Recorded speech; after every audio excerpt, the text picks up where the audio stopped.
Good day, everybody.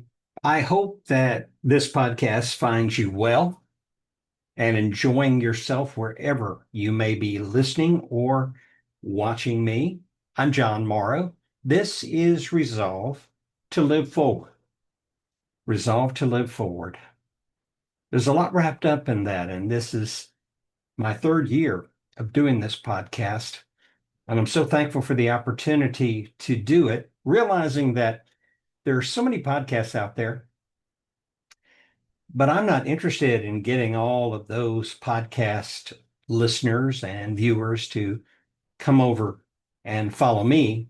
After all, this is just me talking in a monologue with some script that I've prepared in advance to kind of take you through a journey on the stories that I'm telling, the feelings that I'm sharing, and the connection that we may have with each other if you are a person who has gone through a devastating moment in your life that has left you afflicted with what I call grief.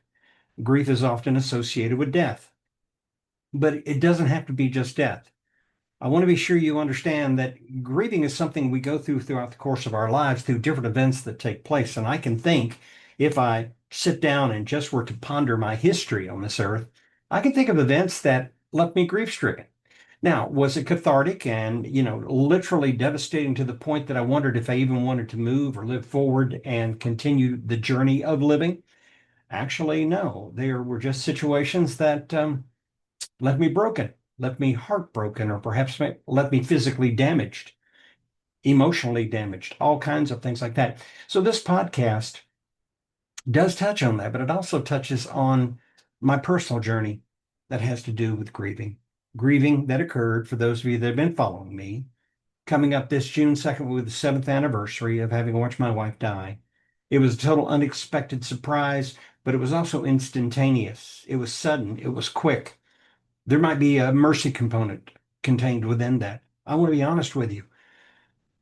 There are people out there, good people, well-meaning people, who will tell you that you need to find a way to move past it and get on with life because you're still here in life. There's something for you to do. And they're right to a degree, but the moving past the death experience of the loss or any kind of grief experience where you've lost something that it devastated, it broke you, it shattered you. You don't forget that. This is how we are fearfully and wonderfully made. This is why I talk about this process. This is why I share this journey with you. And we are on a journey right now. We began at the beginning of April. This episode always comes out at 12 noon Eastern time on every Friday of the month, almost without fail. There have been a couple of times where it came out just a little bit later than planned, but the point is, it's been weekly. And I think this is the place where I need to be for a particular type of individual who is struggling with the feelings that they're going through and how to find a way to live forward. And obviously, we're along the journey now, and this is the month of May. This is, I actually, believe it or not, it's the second episode for the month of May because May 1st was last Friday. And of course, here we are today. It's May the 8th. So for those of you that are watching, Resolve to Live Forward is a podcast, and I want to take you through the next phase of this journey. And it's looking like, just based upon the process of writing and scripting this, and I do have some script notes here with me. As a matter of fact, here they are. I I will be looking at those and referring to those because I appreciate the fact that they're an aid to me, but they come from a place that is very personal for me. We are now in the sixth, call it episode if you want to, but the sixth installment of this, what looks to be probably a 6-month process if it goes as I hope it does. So let me begin today in episode or part 6 with this specific title. Think about this for just a moment. The first decision that starts your comeback. We could stop right there and we could have a conversation and we could talk about people who have had comebacks. Now, think for a moment. There have been athletes who have encountered significant, serious injuries. Those injuries were not life-threatening, but they were career-threatening.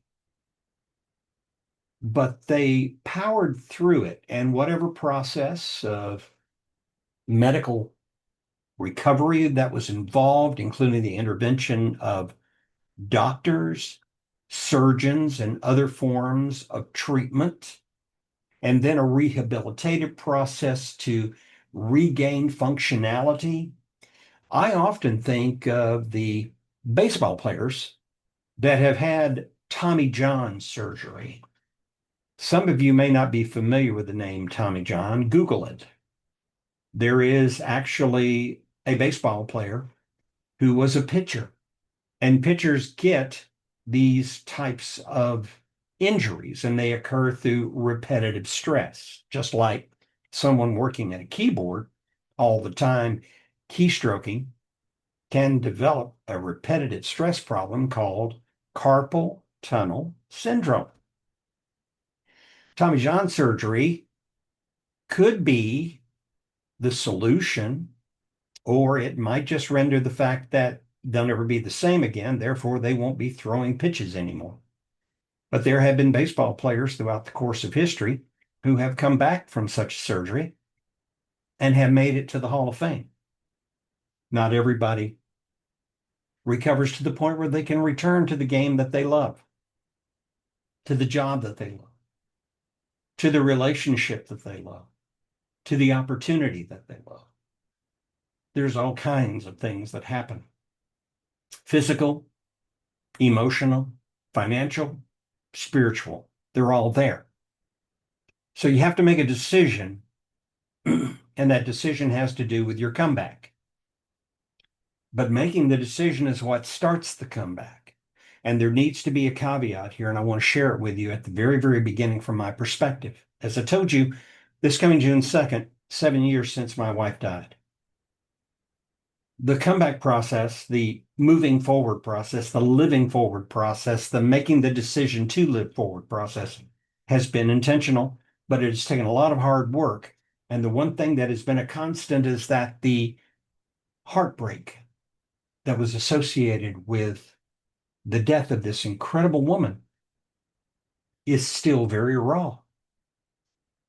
Some would say that's terrible. No, actually, I think it's a blessing. You've heard the phrase, perhaps it is better to have loved and lost than to have never loved at all. It's better to have loved and lost that love than not to have experienced. And grief is the price you pay for loving unconditionally. So, with regard to your comeback, let's talk for a few moments. I'm going to read from my notes here. Every comeback begins long before anyone else can see it. It doesn't begin with confidence. It doesn't begin with energy. It usually doesn't begin with any kind of big, dramatic moment. It's not one of those things that bells and whistles go out, or go off, I should say, and lights suddenly turn on and flash. It gets down to a very simple thing, a decision. It begins with a decision.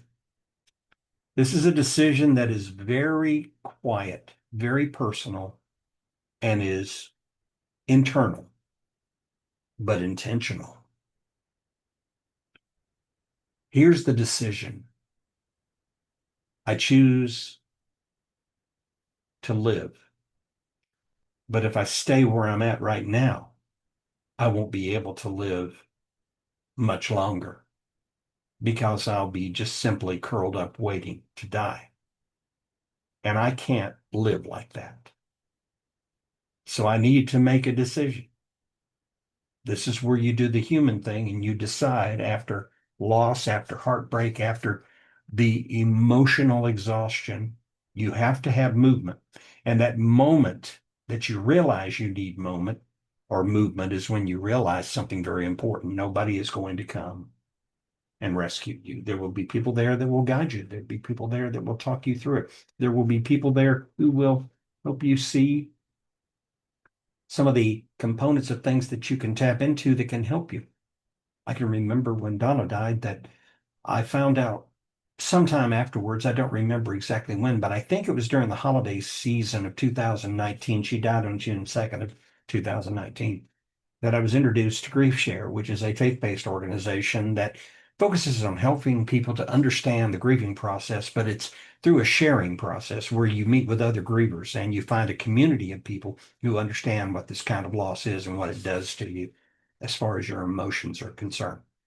So after the loss and the heartbreak, these are things that are available to you, but you got to make the decision to go to them because nobody's going to come find you. Nobody's going to come. And even if they did come find you and they had words to say to you to give you encouragement and to give you a sense of, I can do this, I can move forward, I've got to move forward. I have to do it because there are things there that matter and there are people there that still need me. But it doesn't matter. People may love you, people may support you, people may pray for you, but eventually you have to decide whether you're going to participate in your own future. And that matters because you have to be the one to make the intentional decision to choose to live forward. It's like I said, it's a choice. And this is not a thing that happens instantaneously, it's a gradual realization. There's an emotional fog that you have to find your way through so that you can see more clearly. You become aware of the fact that surviving is not the same as living. There's a big difference. Surviving is almost desperate in its nature. It's clinging to something. Choosing to live is actually choosing to step up and do something. I chose to live by doing this podcast. I truly did.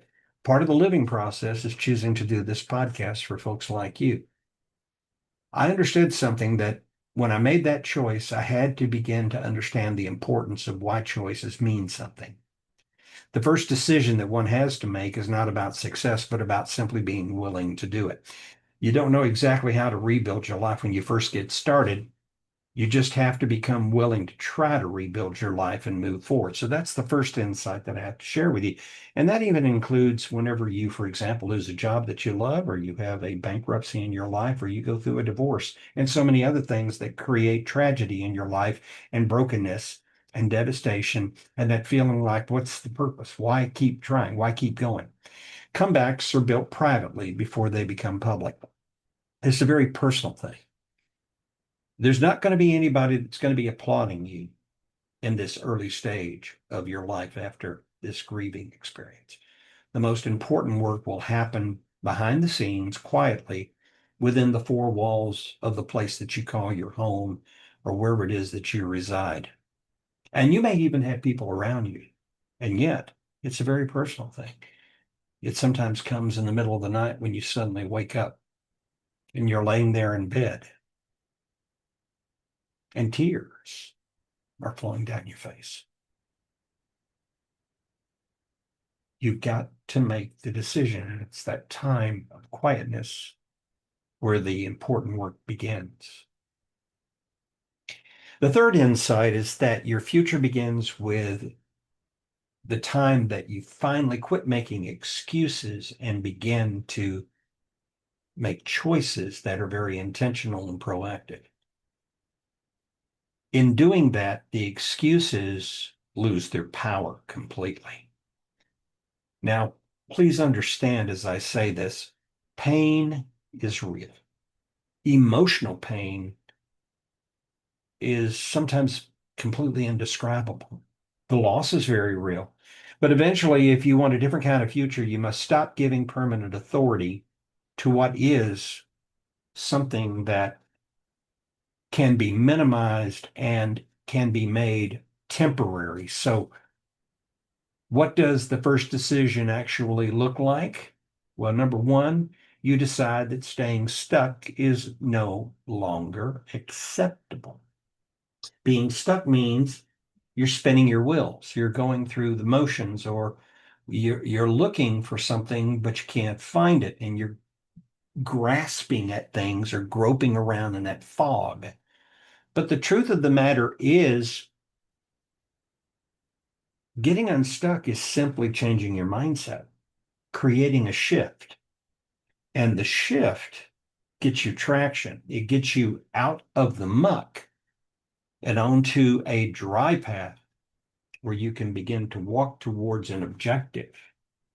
There is something or some things out there that you want to walk towards. You do this not because healing is easy. As I said, this June 2nd, it's 7 years. Still very raw. But have I progressed? Absolutely. I'm talking to you today on this podcast, and this is a testament to the positive direction that I have come in my life. I have lived forward. Think about it. But living forward is not easy. The pain is real. It's deeply, deeply personal. But because you know you were meant for more than just surviving emotionally, you become engaged with the business of living. The second step is you choose movement before you find the clarity. I might have mentioned a phrase in the last episode where I said that Dr. Martin Luther King talked about how taking a step in faith begins by being able to see only one step, but taking that step, expecting to see the second step and the third step thereafter. It's always about taking a step. That doesn't mean that you see what's out there ahead of you necessarily, although I do believe in visionary mindset and a clarity that comes from that. That's a work. That's a progress that you make as you develop yourself. And that V for visionary mindset, by the way, is in the mnemonic acronym that I have for my power word, resolve, RESOLVE. And that V, having a vision, is where you see an end in mind and you point yourself in that direction, knowing that the process won't be easy and a lot of it will be done. See, you don't need a roadmap, you just need a direction to go, and you see that direction and you head in that direction. Now, the third step is you begin to take responsibility for your life. That's an important thing because I live by myself. The only companions that I currently have in my home are three felines, three kitty cats. Their names are Mariella, Bella Boy, and Pepper. They are my companions. They're classic cats, and my wife and I grew up. We're cat lovers, but we're also dog lovers. But cats were with us because we both worked, and because we both worked, it wasn't fair to the dog. And we realized that cats made for better companions because they could fend for themselves so long as people showed up and took care of them, made sure they were fed, made sure their litter boxes were taken care of, and that way they were attended to for their physical needs and that they had periodic visits with the vets. In other words, their safety was guaranteed, and then they could go ahead and do what well, cats will do what they darn well please. Let's just be honest about it. But you see, the thing about it is that the you claim responsibility for your life. Even though you may be by yourself, you still have to clean your house, wash your clothes, make your meals. You've got to create a place where you can function and live and have safety and rest. But at the same time, too, it is simply the place where you prepare yourself to get out there and engage the real world that's in front of you. And this is part of responsibility for your life, not responsibility for what has happened to you. That's got nothing to do with it. It's the responsibility for what you're going to do next. And step number 4, I love this. I was looking at this and just blew my mind. You start building trust in yourself again. What? Think about that for a second. Did I actually get to the point that I had lost faith and trust in myself? Well, do you remember the first letter of resolve? The word in that power word resolve for that letter R is people with resolve are resilient. If I told you that getting out of bed in the morning when it's just you getting out of an empty, lonely bed that was originally occupied by the most important creation in your life, the most important human being in your life for 46 years, that's resilience. But you trust yourself that when you get up, you're going to put your feet on the floor, you're going to rise, and you're going to get going with living forward. So whether it's getting out of bed and getting up, whether it's showing up for church or for the family, or in my case, for Toastmasters, whether it's picking up the phone and calling someone or someone's, or whether it's something as simple as getting some walking clothes on and going to the park and taking a walk. You're taking responsibility. You're building trust in yourself again. You're believing that you can do it and there's a purpose and a meaningfulness in your life. So this is where you begin to get some confidence back in your life. Confident in the fact that since you're still here, there is still a purpose for you being here. Your comeback will not begin the day that you fear fearlessly. That's right. Your comeback will not begin the day that you feel fearless. I don't go into each day feeling fearless, but it will begin the day you decide that fear is no longer in charge. Have you ever heard the acronym for the letters FEAR?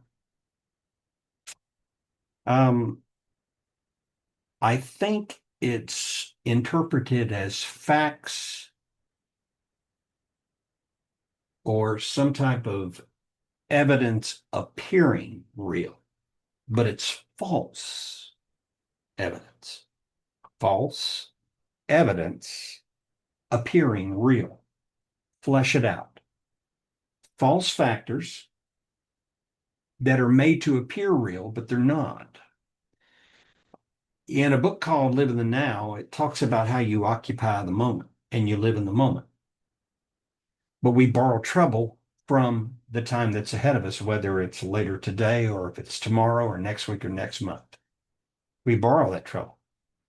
Now, granted, we should always be about the business of planning to do the very best that we can with objectives for the future. And we also know that there are factors that occur in our life which can be foreboding. But if we dwell on the fear, which has not happened yet, what we're doing is we're wasting time today on something that is still an abstract. It hasn't happened yet. And there's a great possibility that it may not happen, or if it does happen, that it doesn't happen in the manner you think it will happen. Can you just, for a moment, begin to realize fear doesn't take charge of your life? You live in the now. Now, let me say this about the past. What has it taught you? Or have you even thought about what it's taught you? How it's equipped you and made you capable of being stronger? Are you getting that? We learn from things. It's like the other day, a guy was talking about the word failure, and people look back on their failures. And he was eliciting some response from the audience, and I said, failure often is an opportunity. Now, a death, a divorce, the loss of a job, the bankruptcy of a company, a betrayal, there may be a failure component in there. But what is in front of you is opportunity. But if fear is creating that fog and clouding your mind, then you're not going to accomplish a forward living, proactive choice that creates and generates success in your life and a meaningful and purposeful living experience. You got to change your life, and you decide life is not over yet. I'm going to begin to move towards wrapping this up. So here's a question I want you to sit and think about a while. And I've thought about this many, many times, and it's a question that needs to be called to mind because we all should reflect on the things that I'm sharing with you. What decision have you been avoiding? Question again. What decision have you been avoiding? And that could become the first step towards your comeback. Did you hear me? That decision you've been avoiding could be the first step towards your comeback.